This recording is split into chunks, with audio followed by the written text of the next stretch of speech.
Hello everyone, welcome to Spotlight Heaven. You'll be listening to the audiobook of Atomic Habits by James Clear. This book is best if you are an entrepreneur or a new YouTuber and you think you're doing something wrong or this is very hard. Then listen to this audiobook and develop new habits to become a successful YouTuber or an entrepreneur. The third law, make it easy. Chapter 11, walk slowly but never backward.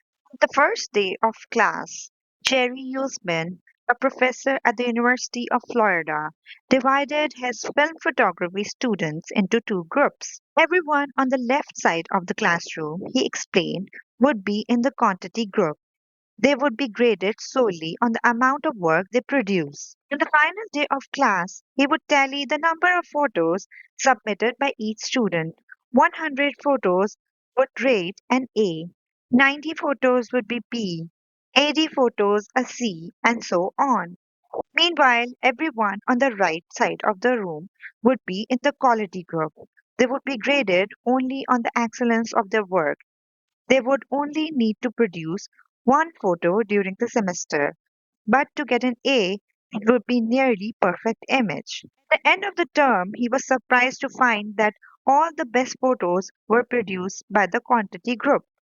During the semester, these students were busy taking photos, experimenting with composition and lighting, testing out various methods in the darkroom, and learning from their mistakes. In the process of creating hundreds of photos, they honed their skills. Meanwhile, the quality group sat around speculating about perfection. In the end, they had little to show for their efforts other than unverified theories and one mediocre photo. It is easy to get bogged down trying to find the optimal plan for change, the fastest way to lose weight, the best program to build muscle, the perfect idea for a side hustle. We are so focused on figuring out the best approach that we never get around to taking action. As Voltaire once wrote, the best is the enemy of the good. I refer to this as a difference between being in motion and taking action. The two ideas sound similar, but they are not the same. When you are in motion, you're planning and strategizing and learning. Those are all things good, but they don't produce a result.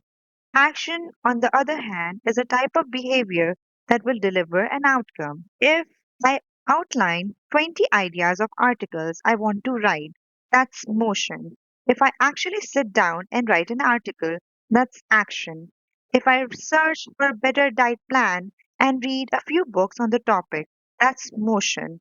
If I actually eat healthy meal, that's action. Sometimes motion is useful, but it will never produce an outcome by itself. It doesn't matter how many times you go talk to the personal trainer, that motion will never get into shape. Only the action of working out will get the result you're looking to achieve. If motion doesn't lead to result, why do we do it? Sometimes we do it because we actually need to plan or learn more, but more often than not. We do it because motion allows us to feel like we are making progress without running the risk of failure. Most of us are expert at avoiding criticism. It doesn't feel good to fail or to be judged publicly. So we tend to avoid situations where that might happen. And that's the biggest reason why you slip into motion rather than taking action. You want to delay failure. It's easy to be in motion and convince yourself that you're still making progress. You think, I've got conversation going with four potent clients right now.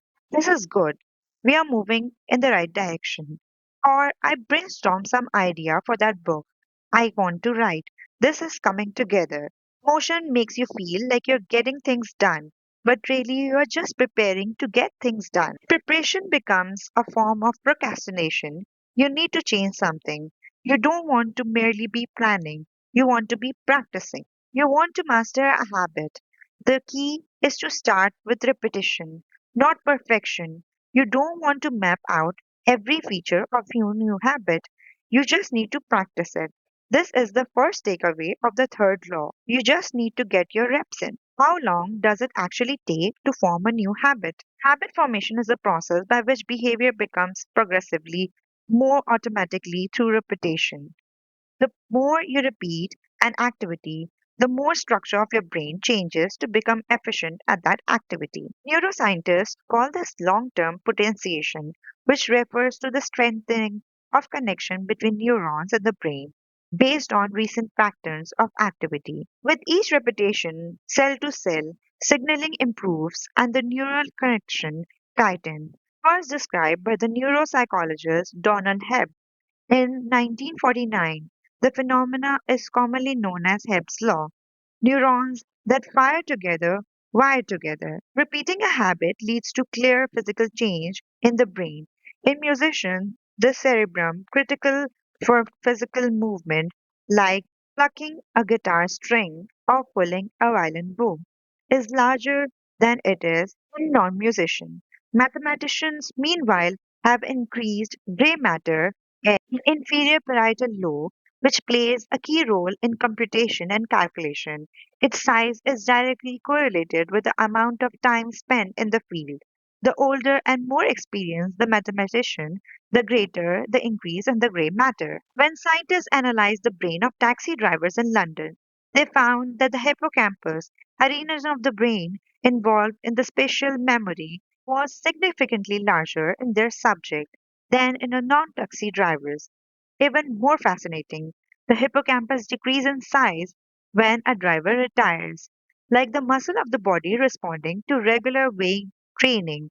Particular region of the brain adapt as they are used and atrophy as they are abandoned. Of course, the importance of repetition is establishing habit was recognized long before neuroscientists began poking around.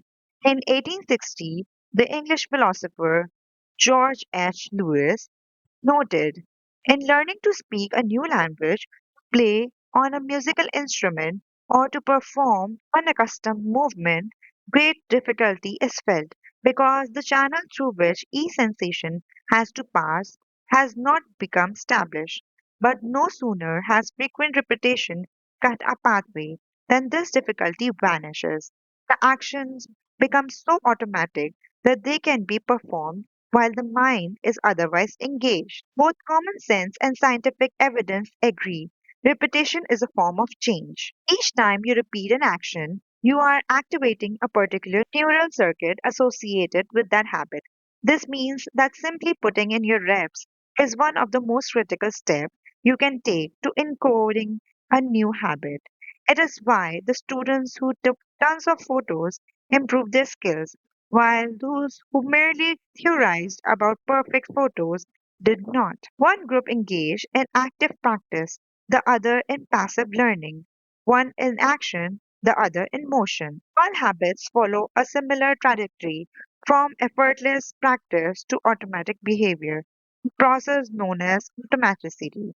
Automaticity is ability to perform a behavior without thinking about each step, which occurs when the non-conscious mind takes over. On the following page, you will see what it looks like when the researchers track the level of automatically form an actual habit like walking for 10 minutes each day. The shape of these charts, which scientists call learning curves, reveals an important truth about behavior change. Habit forms based on frequency, not time. One of the most common questions I hear is, how long does it take to build a new habit? But what people should really be asking is, how many does it take to form a new habit?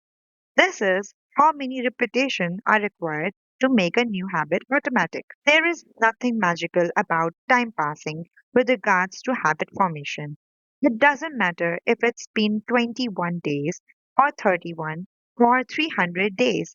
What matters is the rate at which you perform the behavior. You could do something twice in 30 days or 200 times.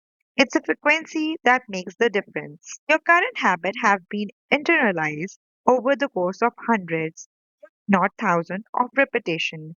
New habit requires the same level of frequency. You need to string together enough successful attempts until the behavior is firmly embedded in your mind. and you cross the habit line. Practice, it doesn't matter how long it takes for a habit to become automatic. What matters is that you take action, you need to make the progress. Whether an action is fully automatic is or of less importance. To build a habit, you need to practice it, and the most effective way to make practice happen is to adhere to the third law of behavior change. Make it easy. The chapter that follows will show you how to do exactly that. Chapter summary. Third law of behavior change is make it easy. The most effective form of learning is practice, not planning. Focus on taking action, not being in motion. Habit formation is the process by which behavior becomes progressively more automatic through repetition. The amount of time you have been performing a habit is not as important as the number of times you have performed it. Thank you for watching. Please like, share, and comment. And for the next chapter, please subscribe to Spotlight Heaven.